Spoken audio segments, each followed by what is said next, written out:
Another strategy that that I've done in the past with a co-teacher, especially like exactly the point you're talking about, this assessments and making sure that how do you align the expectations, is and it's more long-term getting on the same page.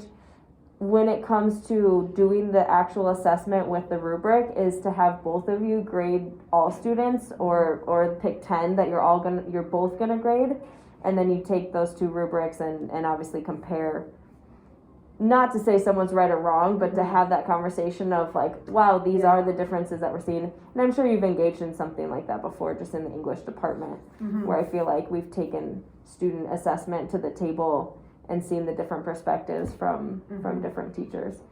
So I think that could also maybe help point out some of the differences, and then with those differences, what are ways that we can figure out how to align on those expectations. No, I think that's a great point, because it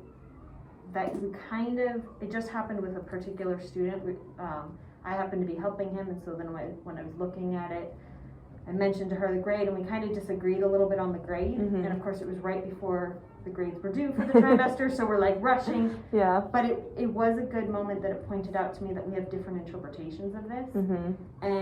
But I hadn't thought of implementing that as sort of a more structured habit or routine to kind of figure out why our interpretations are different, or how they're different, and how we can maybe adjust and align. Yeah. Because it's more of an activity for you guys than it even is for grading purposes or for the students. It's how can this is something we're seeing, which is natural with two different professionals, to just take an essay, take a presentation, and look at a rubric, and there's some discrepancy in the way that we grade them. So it could be a good intentional activity to do.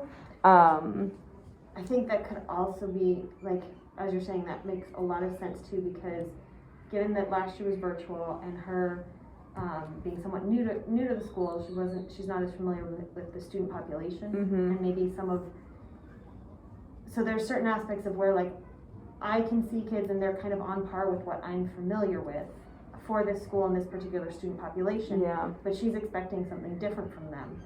But I don't think either of us have been able to speak that or form that verbally to each other. We've commented a couple times, but we haven't